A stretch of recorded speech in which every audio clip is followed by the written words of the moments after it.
ನಾವು ಬಂದಿರುವುದು ನಮ್ಮ ಕರ್ನಾಟಕದ ಹೆಮ್ಮೆಯ ಪವಿತ್ರ ಕ್ಷೇತ್ರ ಶೃಂಗೇರಿ ಶಾರದಾ ಪೀಠ.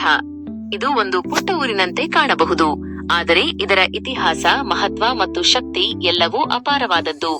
ಈ ಪೀಠವನ್ನು ಮಹಾನ್ ತತ್ವಜ್ಞಾನಿ ಆದಿ ಶಂಕರಾಚಾರ್ಯರು ಸುಮಾರು 8ನೇ ಶತಮಾನದಲ್ಲಿ ಸ್ಥಾಪಿಸಿದರು.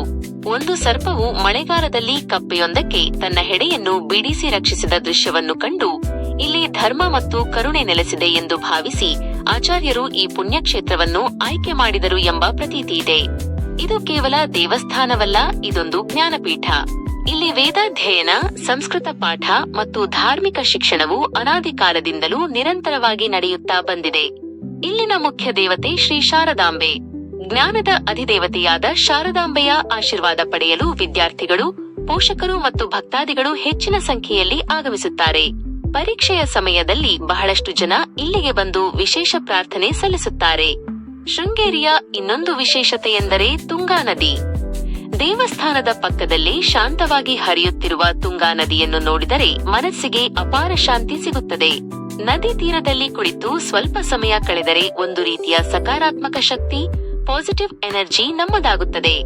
ಇಲ್ಲಿರುವ ವಿದ್ಯಾಶಂಕರ ದೇವಸ್ಥಾನವು ಅತ್ಯಂತ ಪ್ರಸಿದ್ಧವಾದುದು. ಇದರ ವಾಸ್ತುಶಿಲ್ಪವು ಅದ್ಭುತವಾಗಿದ್ದು, ಹಳೆಯ ಕಾಲದ ಕಲ್ಲಿನ ಕೆತ್ತನೆಗಳು ಇಂದಿಗೂ ಸುಂದರವಾಗಿವೆ. ಇದನ್ನು ನೋಡಿದಾಗ ನಮ್ಮ ಪೂರ್ವಜರ ಕಲಾ ನೈಪುಣ್ಯತೆಗೆ ಅಚ್ಚರಿಯಾಗುತ್ತದೆ.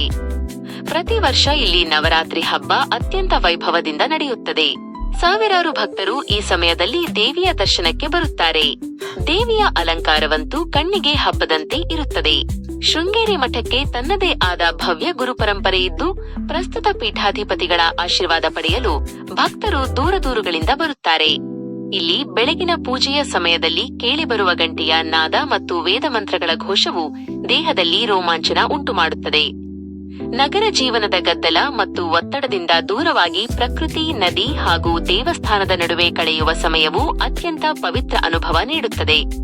ಕುಟುಂಬ ಸಮೇತ ಭೇಟಿ ನೀಡಲು ಇದು ಅತ್ಯಂತ ಸೂಕ್ತವಾದ ಜಾಗ. ಮಕ್ಕಳಿಗೆ ನಮ್ಮ ಸಂಸ್ಕೃತಿ ಮತ್ತು ಇತಿಹಾಸವನ್ನು ತಿಳಿಸಲು ಇದೊಂದು ಉತ್ತಮ ಅವಕಾಶ. ಇಲ್ಲಿನ ಅನ್ನ ಸಂತರ್ಪಣೆ ವ್ಯವಸ್ಥೆಯು ತುಂಬಾ ಅಚ್ಚುಕಟ್ಟಾಗಿದ್ದು, ಭಕ್ತರಿಗೆ ಶುದ್ಧ ಮತ್ತು ಪ್ರೇಮಪೂರ್ವಕ ಪ್ರಸಾದ ದೊರೆಯುತ್ತದೆ. ಒಟ್ಟಾರೆಯಾಗಿ ಶೃಂಗೇರಿ ಎಂದರೆ ಕೇವಲ ಭಕ್ತಿಯ ಕೇಂದ್ರವಲ್ಲ, ಅದು ಜ್ಞಾನ, ಶಾಂತಿ ಮತ್ತು ಸಂಪ್ರದಾಯದ ಸಂಕೇತ. ನೀವು ಕೂಡ ಒಮ್ಮೆ ಶೃಂಗೇರಿ ಶಾರದಾ ಪೀಠಕ್ಕೆ ಭೇಟಿ ನೀಡಿ ನಿಮ್ಮ ಅನುಭವವನ್ನು ಕಮೆಂಟ್ನಲ್ಲಿ ತಿಳಿಸಿ. ಈ ವಿಡಿಯೋ ಇಷ್ಟವಾದರೆ ಲೈಕ್ ಮಾಡಿ, ನಿಮ್ಮ ಸ್ನೇಹಿತರಿಗೆ ಮತ್ತು ಕುಟುಂಬದವರಿಗೆ ಶೇರ್ ಮಾಡಿ. ಇನ್ನಷ್ಟು ಇಂತಹ ದೇವಸ್ಥಾನ, ಪ್ರವಾಸ ಮತ್ತು ಆಧ್ಯಾತ್ಮಿಕ ಮಾಹಿತಿಗಾಗಿ ನಮ್ಮ ಚಾನೆಲ್ ಅನ್ನು ಸಬ್ಸ್ಕ್ರೈಬ್ ಮಾಡಿ. ಧನ್ಯವಾದಗಳು. ಮತ್ತೆ ಮುಂದಿನ ವಿಡಿಯೋದಲ್ಲಿ ಭೇಟಿಯಾಗೋಣ.